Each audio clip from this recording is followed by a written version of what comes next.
Hello and welcome to lecture 13 of the NPTEL MOOCs course on economic growth and development. Today's lecture has been planned as a general lecture. It's a general class in which I have chosen to discuss one of the chapters of the very influential book named Hunger and Public Action by Jean Drèze and Amartya Sen. I have rather unimaginatively titled this lecture as Economic Growth and Public Support, directly taking from their book on hunger and public action, and I will presently explain why I have retained the title as such. But before we do that, let me give you a brief introduction to the book that we are talking about. Although this today's lecture is not entirely on the book, I have taken a page out of their book in the form of one chapter, and I will tell you why it is important to look at the data given in this chapter and what relevance it has to our discussion on growth and development. So the book under question, review, it is essentially in the form of a review, but I would also discuss this paper. The book that I am talking about here is titled Hunger and Public Action. This came out in 1989, written by Jean Drèze and Amartya Sen, based upon very careful research carried out by them at the World Institute of Development Economic Research in Helsinki. And the year in which this book came out is very important because this was the year in which a lot of transition was taking place with respect to the study on poverty, inequality, growth and development.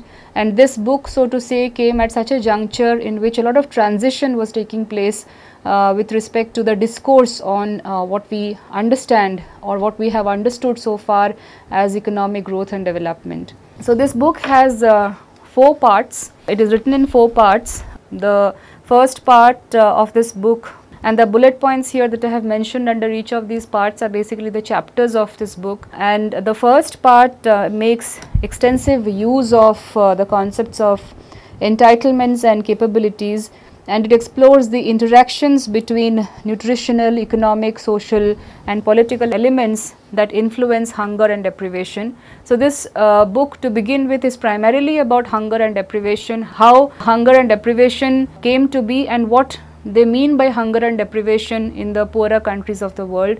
Is it only economic in nature, or there are other social and political factors that go behind explaining hunger in the less developed countries of the world? The second part of this book focuses on problem of famine prevention, and there's a lot of attention given to Africa and India in the second part of this book here, where he's focusing on famines and social responses, famines, markets and interventions, strategies of entitlement protection, and experiences and lessons drawn from various countries in Africa and India. Part 3 of this book is devoted to the issue of fighting chronic undernutrition and lessons to be learned from the policies of China, India and also Sri Lanka, where there is a lot of data with respect to the experiences of direct support or public provisioning made in the social sector of Sri Lanka. The last part on hunger and public action, the economy, the state and the public, it draws together the main themes and concerns of the previous chapters, and it provides an integrated view of the role of public action in eliminating hunger. So this study basically suggested that there is some space for public action in solving the problem of hunger and deprivation of the third world. And in the case of famine prevention, social security could provide early warning systems and employment provision plans.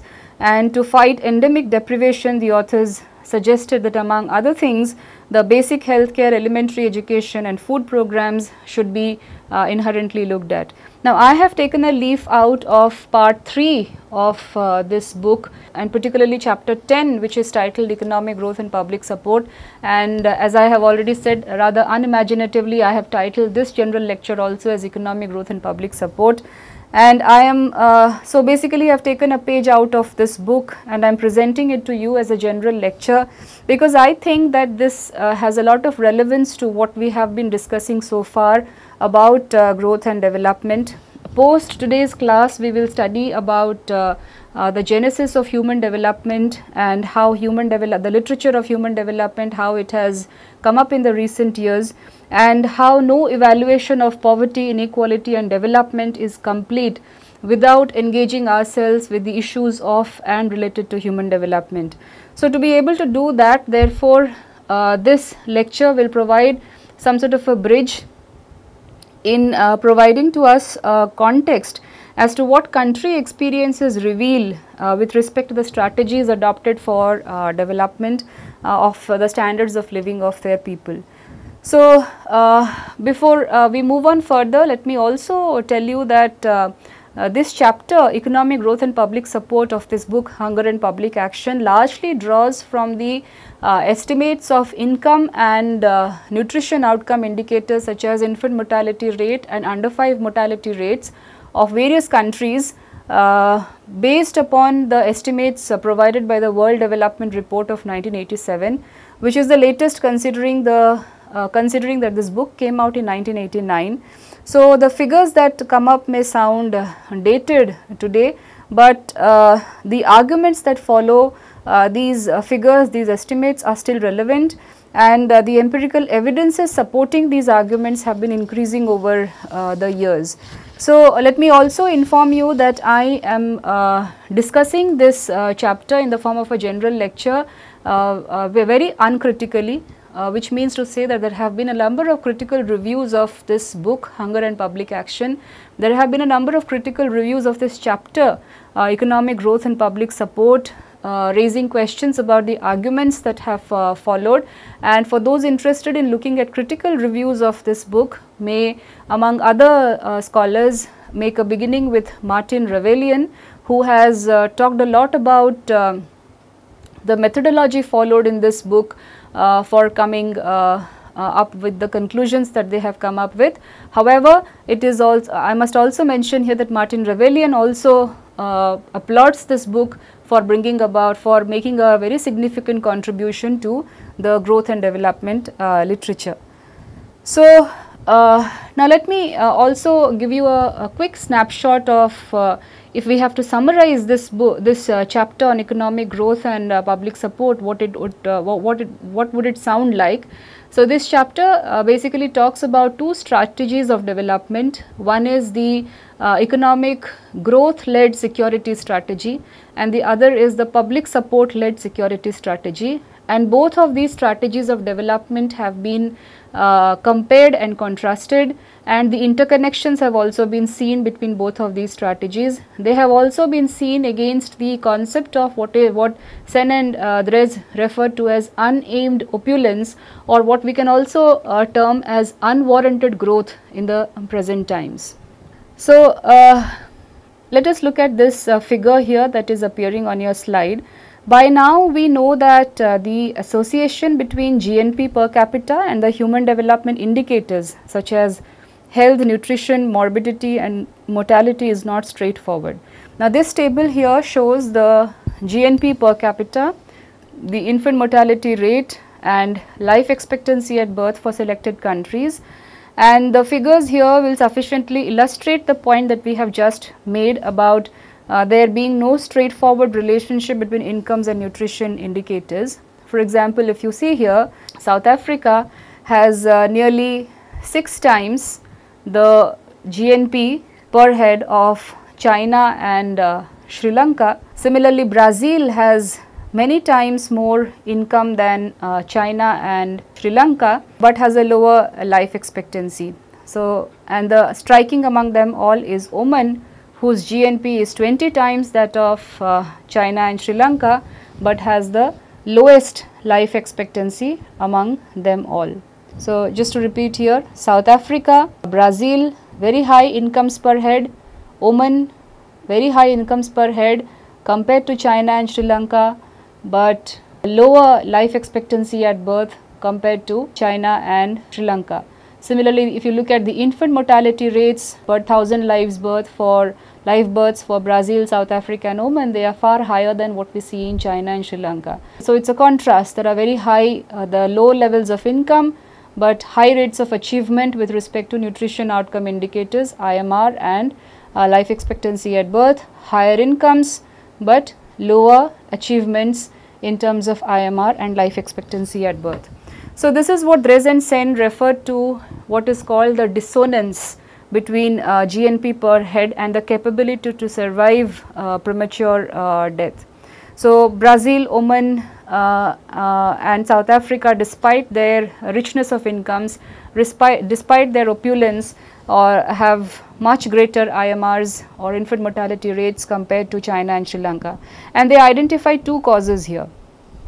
The first cause that they identify is that while high GNP per capita may show that there is a lot of richness of incomes, these richness of incomes need not necessarily translate themselves into distribution of incomes over their population or even distribution of income over their population. So while their levels of national incomes may be very high, the way the distribution of national income takes place within the economy, within the country, might be highly inegalitarian in nature, may be highly unequal in nature.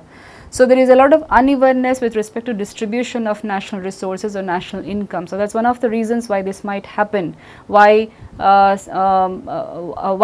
the nutrition outcome indicators might come out to be very low, which means that people who do not have access to more incomes within these countries, let's say Brazil, for example, is a very striking case here. This has been highly cited in various literature coming up in this area, that Brazil is a highly unequal country where the poorest population have very less access to national incomes within Brazil.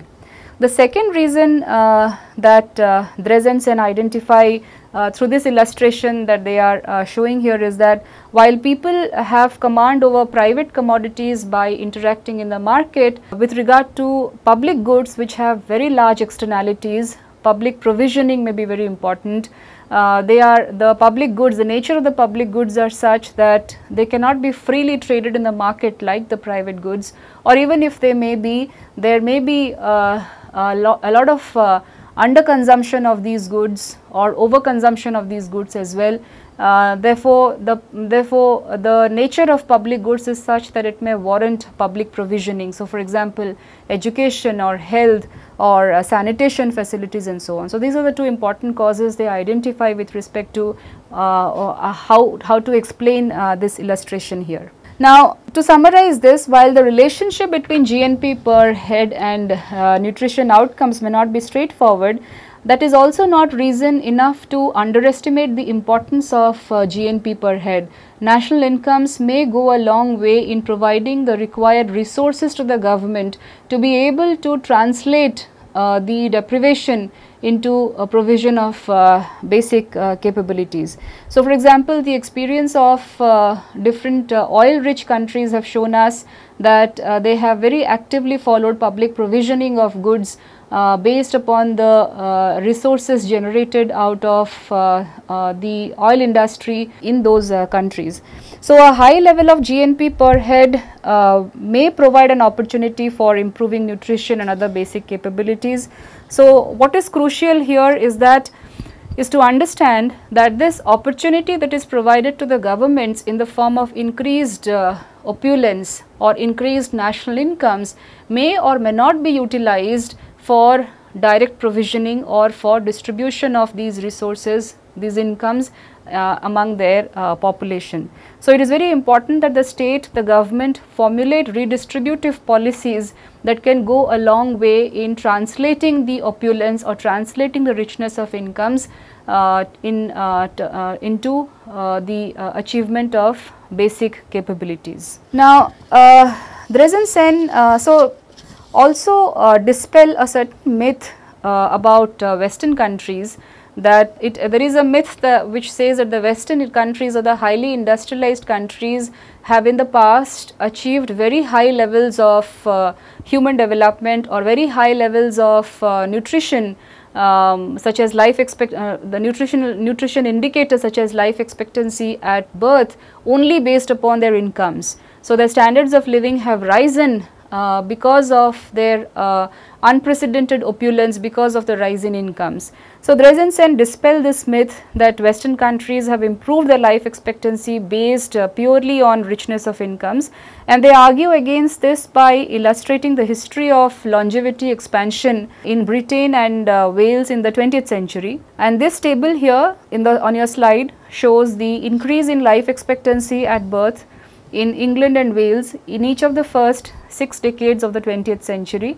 This covers the period between 1901 to 1960, and it is important here that we are informed that the life expectancy figure in England in the beginning of the 20th century was no better than what we saw in the developing countries or what the developing countries experienced in the 1980s. And the increase in life expectancy, as you would see, was between 1 to 4 decades in each, 1 to 4 years in each decade, except the 2 decades of 1911-21 and 1940-51, which were basically the 2 decades of 2 world wars. And these 2 decades here saw dramatic rise in life expectancy both for male and female, above 6 years in each of these decades here. And the decade of the and this was primarily because of public support, including public employment, food rationing and health care provisions.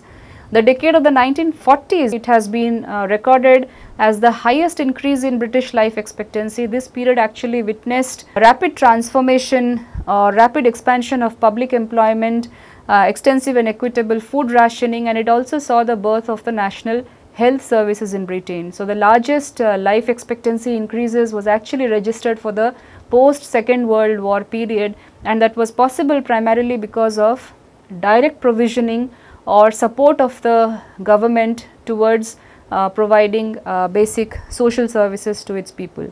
So through this illustration, Dreesen clearly show how important social intervention and public support can play, the important role that social intervention and public intervention can play in expansion of a very basic capability in the history of the first industrial nation. Now, given the distinct though interconnected roles played by overall opulence and public activism in enhancing capabilities, it is now possible to draw in principle a comparison between what is the growth mediated security strategy of development vis-a-vis what is the support led security strategy of development. And this is how Dreesen define or explain both of these strategies in this chapter on growth and public support. They define strategy of growth mediated security as something which promotes economic growth and takes the best possible advantage of the potentialities released by greater general affluence, including not only an expansion of private incomes but also an improved basis for public support. So this they call the strategy of growth mediated security. And the other alternative that they are referring to, the strategy of support led security, that basically means that the government you're resorting directly to wide ranging public support in domains such as employment provision. Here this is one of the key factors, income redistribution, healthcare, education, social assistance, in order to remove destitution without waiting for a transformation in the level of general affluence. And this is the key difference between these two strategies here, the growth mediated security strategy and the strategy of support led security, without waiting for a transformation in the level of general affluence. And here success may have to be based on a discriminating use of natural resources, national resources, the efficiency of public services and a redistributive bias in the delivery. So strategy of growth mediated security relies on its overall opulence or the increase in opulence or the increase in richness of incomes to be able to create critical resources that can be spent on the welfare of its people, that can be spent on creating basic capabilities for its people, whereas support led security tries to bring about wide ranging changes through public support in the domains of employment, healthcare, education, social assistance, without waiting for a transformation in the level of general affluence. And that's the key difference here. And that also means to say that the strategy of support-led security may resort to a discriminating use of national resources, which means that it will be based upon a lot of planning with regard to where the national resources need to be spent on, whether education needs more focus in a particular plan year, or health needs a lot of focus in a particular plan year, whether higher education needs a lot of focus in a particular plan year, and so on and so forth. Now, there have of course been detractors to both of these strategies of development. The detractors of the first strategy, the strategy of growth mediated security, have been arguing that any growth mediated security strategy of development basically leads to a lot of inequality within a country, which we have briefly seen in the last class, where I took a very short reference to the Kuznets curve, where the experience of the industrialized countries have shown us that at the initial levels of economic growth, economic inequality increases, and that gives rise to a lot of deprivation within the economy. So, the detractors of growth mediated security strategy of development have complained about glaring levels of inequality within a country, and therefore, this need not be the most preferred strategy of development.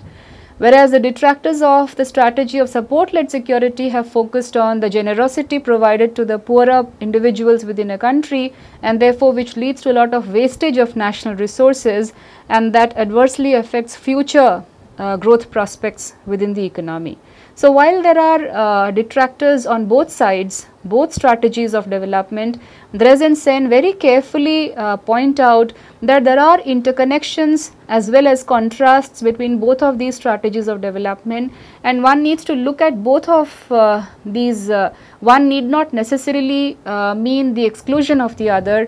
The basic objective of both of these strategies of development may be to create basic needs, to meet basic needs or create basic capabilities for its people, and therefore there is a scope for public provisioning of goods and services. So, to be able to drive home this point regarding whether to follow the strategy of growth mediated security or support led security, they illustrate this through some inter-country comparisons of performances. Here in this table that is showing on your slide, you will see that the estimates show under 5 mortality rate, which is basically taking infant mortality rate and child mortality rate together. So, all those children who are below the age of 5, and the first column here shows the percentage reduction in under 5 mortality rate. The second and the third columns show the percentage growth rate of GNP per capita between two sub periods, 1960 to 1982 and 1965 to 1985. The fourth column shows the GNP per capita in US dollars for 1985, and the last column shows the level of under 5 mortality rate for 1985. Now, these estimates are taken from UNICEF and World Development Report of 1984 and 87. UNICEF had for the first time come up with, they had constructed the under 5 mortality rates for the period between 1960 to 85 for many countries across the world. And what Dress and Sen have done here is to put together the estimates for the developing countries, and from within the set of developing countries they have illustrated here the example of 10 best developing countries based upon their percentage reduction in under 5 mortality rate vis-a-vis their percentage growth rate of GNP per capita for the period 1960 to 1985. So, and they have ranked the 10 best performance among the category of developing countries. This is in order of decreasing importance, which means that Hong Kong is the best performer country in terms of percentage reduction in under 5 mortality rate, and South Korea is the worst performer. But remember that these are the 10 best countries among the group of developing countries. Now, they have then, after calculating the percentage reduction in U5MR vis-a-vis the percentage growth rate of GNP per capita for these 10 countries, they have divided these into two different categories or groups. One category is the countries that have followed the strategy of growth mediated security, and the second is those that have followed the strategy of support led security. The green highlighted countries here that I have highlighted on your slide are the countries that have followed the growth mediated security strategy, and the others are the support led security strategy.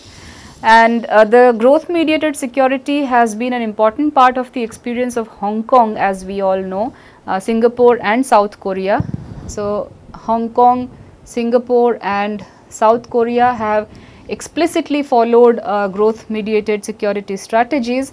And also note here that these three countries were among the 5 fastest growing economies in the world during this period under consideration, which is 1960 to 1985, and that is in terms of the growth rate of real GNP per capita. You would see that I have marked UAE and Kuwait under a light green highlight here. Now, these two countries, these are the oil rich countries, UAE and Kuwait. They can also be broadly put in this category, although their growth rates were significantly lower than Hong Kong, Singapore and South Korea during this period 1960 to 1985.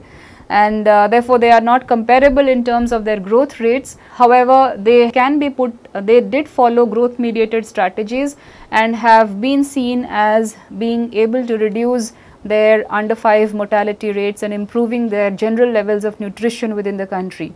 Now, you may ask why their growth rates were not comparable with the other countries who have been identified as belonging to the category of growth mediated security strategy. This was primarily because while UAE and Kuwait did see a phenomenal rise in their incomes, the method of calculation of GNP per capita during this period did not account for, was mostly a quantity index, the amount of goods and services produced within the economy, whereas the incomes or opulence that came to the countries like UAE and Kuwait were mostly because of the differences in the international price of oil. And because of the changes in the fluctuations in the international oil prices, there were large rise in incomes that accrued to these countries, which were then very diligently used by the governments of these countries, particularly Kuwait, in providing basic services. So, among the 10 countries, if we look at these 5 countries here, if we categorize them as following growth mediated security strategy, we can say that about half of these of the 10 highest performers have resorted to a strategy of growth mediated security.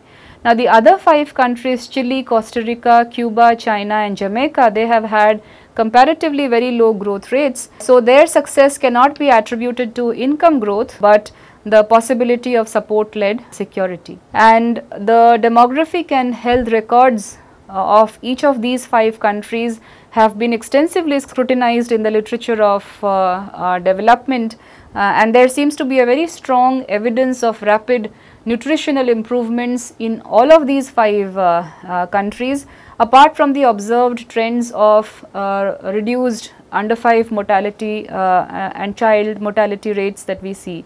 So, all of these 5 countries have always been at the center of debate and discussion with regard to social provisioning or the active role played by the state in provisioning of goods and or provision of social services. Now, moving on with this paper, Dress and Sen then bring out certain interconnections and contrasts between these two strategies. So, essentially what they are trying to say is that these two strategies of development need not be pitched against each other, but they need to be seen together, because the objective of both of these strategies are dealing with deprivations or providing basic capabilities to its people. So, there is no strict dichotomy between these two strategies of development, and these interconnections and contrasts need to be carefully seen, and therefore, this is a complex phenomenon. It needs to be carefully understood and studied. The first distinction they point out is that it is not a question of activism versus disengagement on the part of the state. They are saying that it has been seen that governments that have pursued growth mediated strategies have also pursued active distributive policies, for example, in the field of widespread promotion of skills and education, maintenance of full employment and so on. So, all of these have been done while actively promoting growth oriented strategies. So, it is not a question of whether a state is more active or whether the state is disengaging itself from provisioning of goods and services, because many growth oriented countries have at their core the objective of redistribution of incomes among their entire population, ensuring that the benefits of incomes reach through social provisioning or provisioning of social services to its entire population.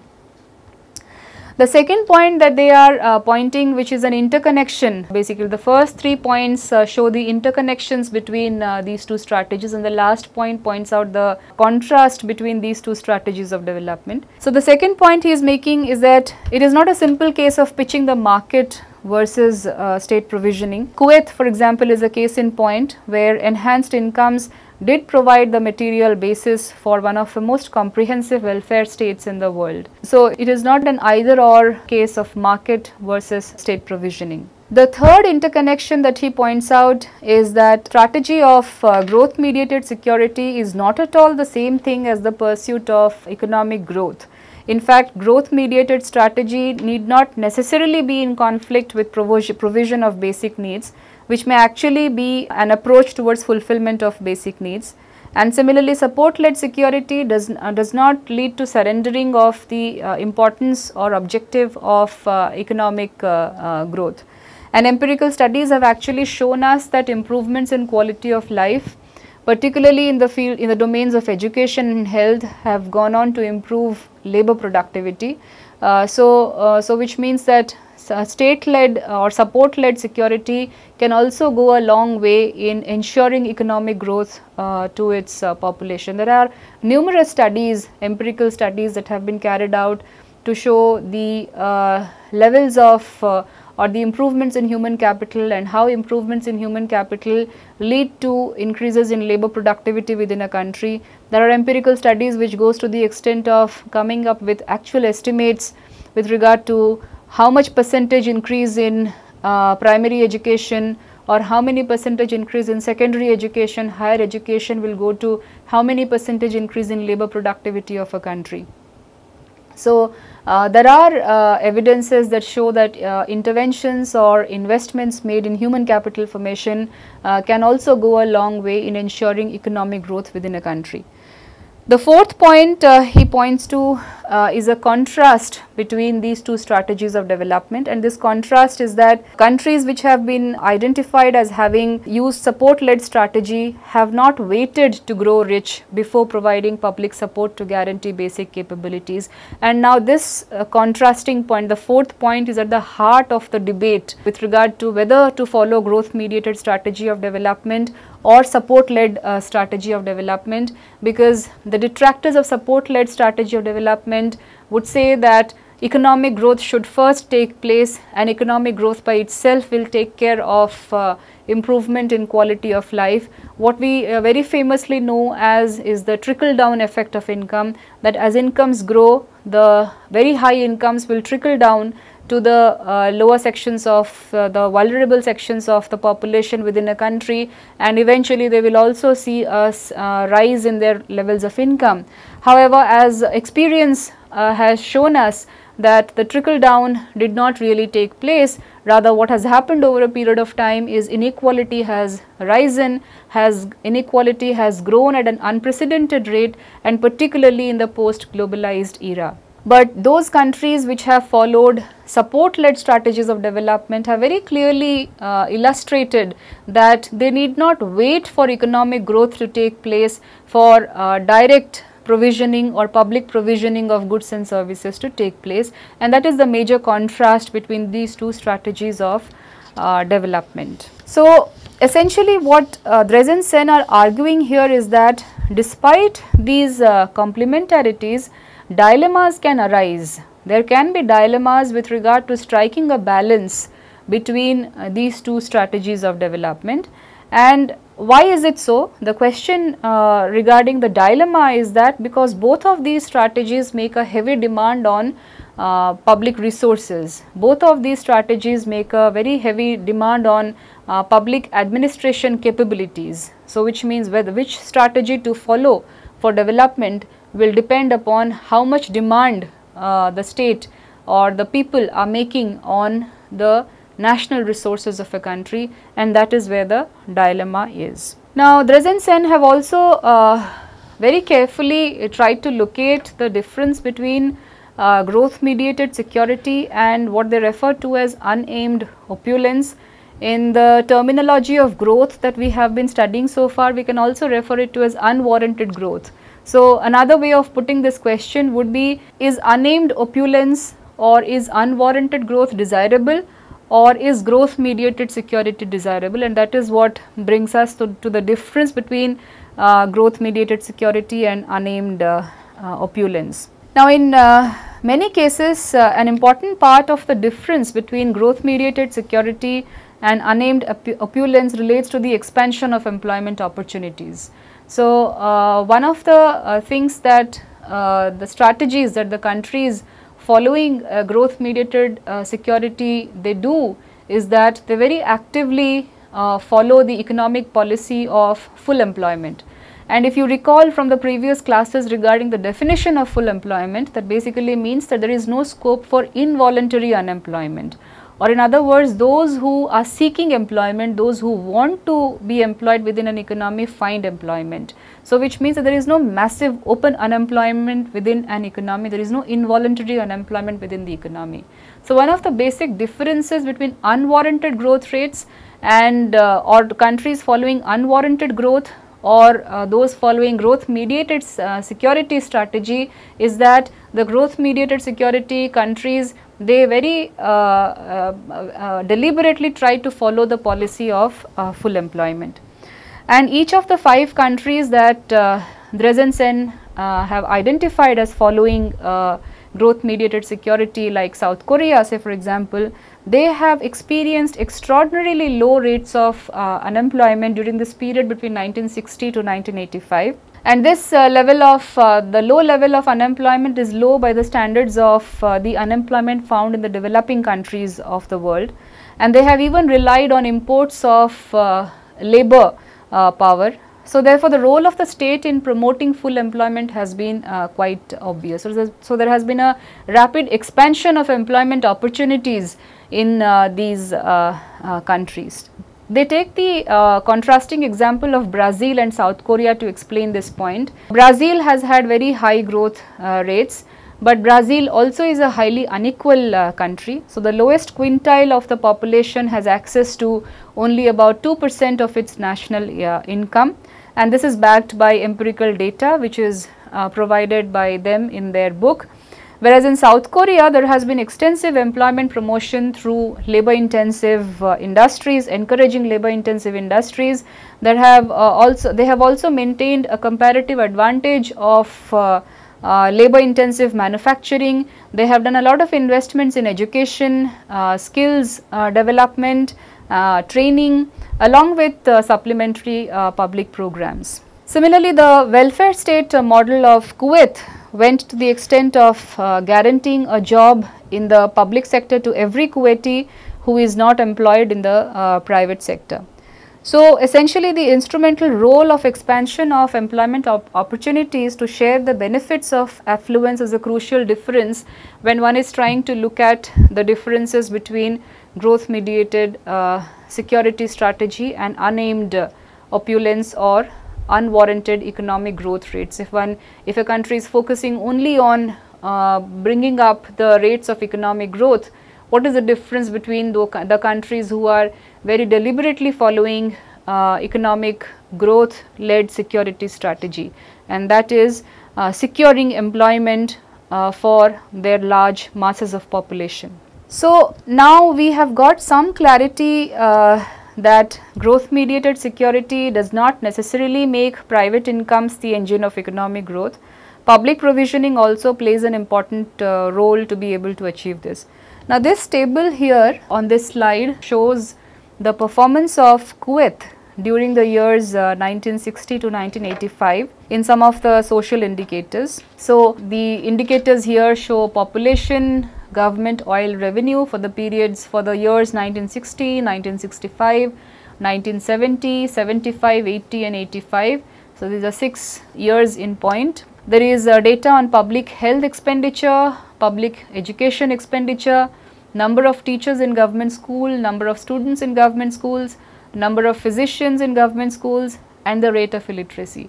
And if you would see, while the population, the absolute number of population of course has risen over the period, government oil revenue has risen by about, if you look at the figures for 1980 and 1985, it is more than 3 times in 1980 and it is almost double of what you see, it is twice the growth of population in 1985. Health expenditures have been rising, public education expenditures have been rising, number of teachers in government school has seen a dramatic rise from about 2000 in 1960 to more than 26,000 in 1985.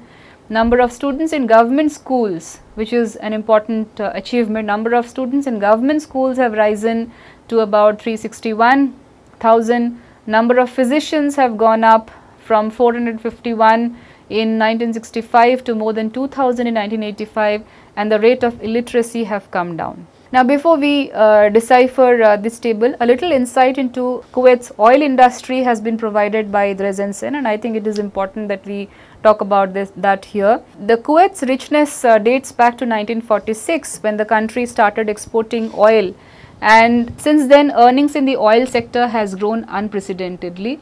But before 1976, oil industry was not completely government owned, and most of the incomes that arose from the oil industry was in the form of taxes and royalties.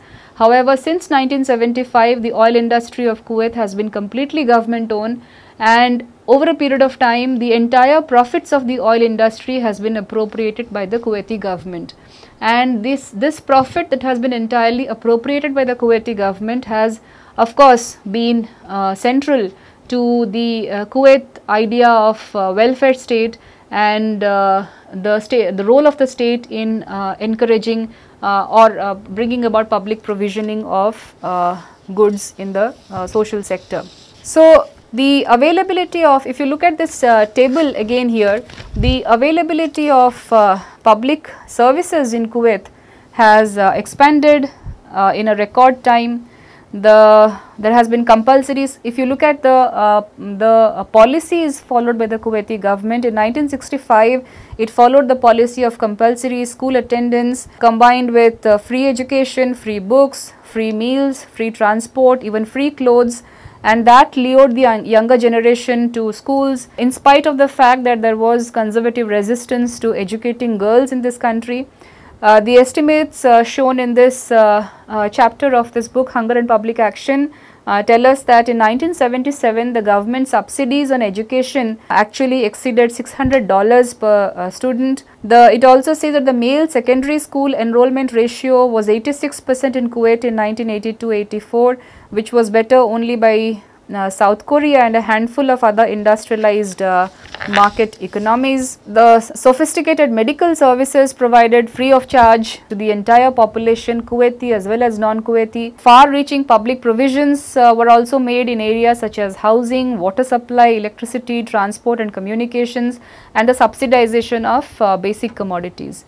In addition, Kuwait also had a system of large-scale direct transfers and financial help to low-income families, which is by any standards one of the most generous in the world.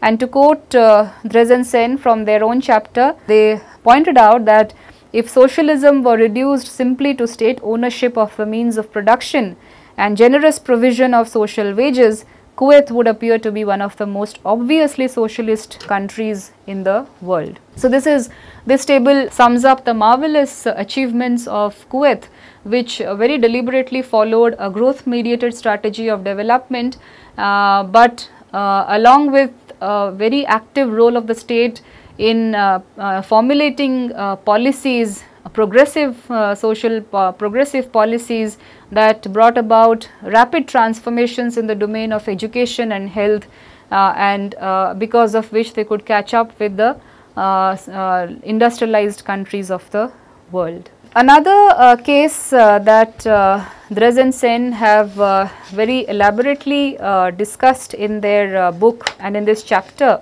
economic growth and public support, is of South Korea. This table here shows the achievements of South Korea between 1960 and 1985, and again this shows the infant mortality rate, the height of children aged 6, which is basically an anthropometric measurement. So it's a nutrition achievement indicator.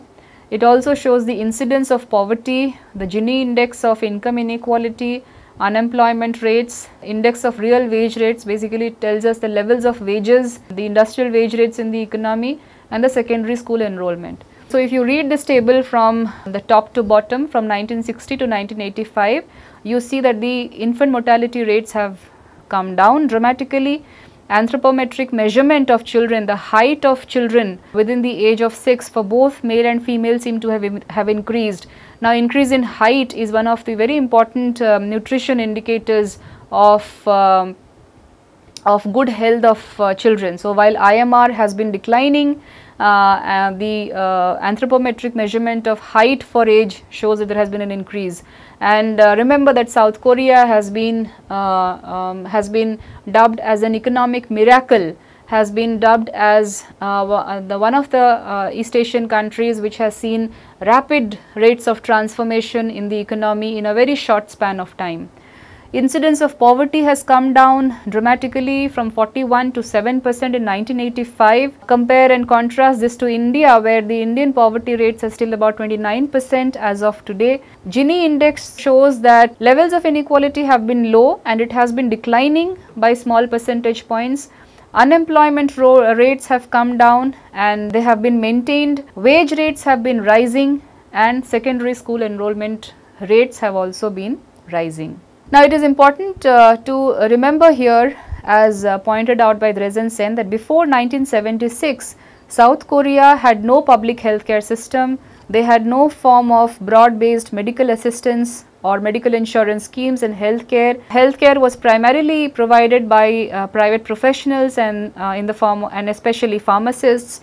South Korean government had consistently rejected the welfare state model, and so this will give reason enough to conclude that the South Korean miracle points to of improvements in quality of life is mostly a private enterprise doing. It came about because of the efficiency of the private enterprises or the efficient functioning of the markets. However, Dress and Sen bring out some serious qualifications to this conclusion, serious qualifications that need to be kept in mind before coming to these conclusions regarding the South Korean miracle. First, they point out is that South Korea in the 1940s already had a base for equitable growth. And how? This was primarily through a relatively equal distribution of assets, particularly education and land. So what they had done was government had played a major role in equitable growth, in ensuring equal distribution of land and education, and this equitable growth was reinforced by the labor intensive orientation of their industry, and this orientation took place within a structure of incentives and inducements worked out by their government. So if one is to claim that, so they claim that it is impossible to understand, Dress and Sen claim that it is impossible to understand South Korea's experience without reference to the major role played by the government in enabling the population to participate fully in the process of growth. Second point that they refer to is that South Korea's economic expansion was also due to the conducive economic environment provided to the private enterprises by the state. So which means during the period of 1970s and 80s, the 60s, 70s and 80s, there have been evidences of extensive credit control and incentives, import substitution measures, infrastructural investments and sophisticated tax administration system. And they also show that South Korean government had actually had regular 5-year plans, have had regular 5-year plans since 1962, and they have very efficiently tried to implement these 5-year plans as well. So if one is to say that the South Korean growth experience or what has been dubbed in the literature of growth and development as a South Korean miracle, has been without any government intervention, it is it is a misnomer, it is an overstatement. And so the South Korean miracle with respect to income growth needs to be very cautiously approached, as illustrated by Dress and Sen. Now, this is about the growth, the countries which have seen growth mediated which have adopted growth mediated strategies of development. It also makes sense to see how the countries that were identified as following support led security strategy of development have performed in contrast to those countries which have had more or less similar levels of GNP per capita or income per capita. The countries that they had identified were China, Jamaica, Costa Rica, Chile and Cuba, and here this table here shows the figures for this table is in two parts. The first part here shows the figures for China, Jamaica, Sri Lanka, Guyana, Costa Rica, Burma, Chile, Mauritius, Hong Kong and Madagascar, but we will focus on these 5 countries here: China, Jamaica, Sri Lanka, Costa Rica and Chile. And it is important that we know that these countries that were identified here, they have deviated from the standard relationship between GNP and mortality. Basically, China, Jamaica, Costa Rica and Chile have been able to attain very low rates of improved rates of under 5 mortality in spite of having low rates of growth rates of GNP.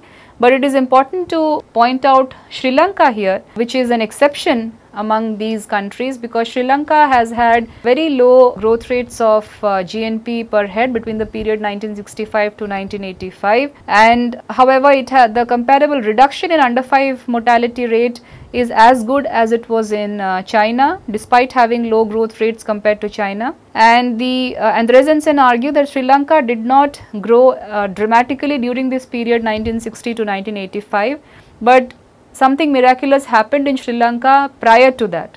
So, according to them, accelerated breakthrough in mortality reduction took place in Sri Lanka in the 1950s and the 1940s. There was rapid growth of public support in the form of free or subsidized ration, expansion of public health services and so on. And these breakthrough in expansion of health services and public services in Sri Lanka led to a rapid expansion of or improvement in living standards of people within the country. So, this can be largely attributed to decades of rapid growth of public support in the form of free or subsidized distribution of rice, public health services and so on. So, the Sri Lankan country has had a different time pattern from other countries, and Sri Lanka's pioneering experience has been of great general interest among the different countries of the world. And this has Sri Lankan experience has also been shown as one of the important case studies in studying growth and development in the period of the 1990s and the 2000s. Now, to conclude this lecture on economic growth and public support led security strategies of development, these are the 3 main points that Dress and Sen are making. They are saying that whether immediate and extensive measure of public support in a poor country lead to slower economic growth is an extremely complex question, and it needs to be dealt with very cautiously. The interactions between public support and economic growth include not only dilemmas and trade-offs, but they also include many positive links. But if the focus is more on the dilemmas and not on the positive links, then there will not be much scope left for public support in bringing about or providing basic capabilities to people. So, what is worth noting here is that given the very large growth equivalent of public support, only the trade-off between public support and economic growth would seriously undermine the case of extensive involvement in public support at an early stage of development. So, while there are trade-offs and there are interconnections. It is important that we look at the interconnections between public support and economic growth, so that sufficient importance can be given to public support at an early stage of development, because the experience of some of the poorer countries of the world have shown that while their economic growth rates have not risen dramatically, because the state has played an important role in providing to the social sector, they have been able to achieve very high levels of human development. I will see you in the next class. Thank you.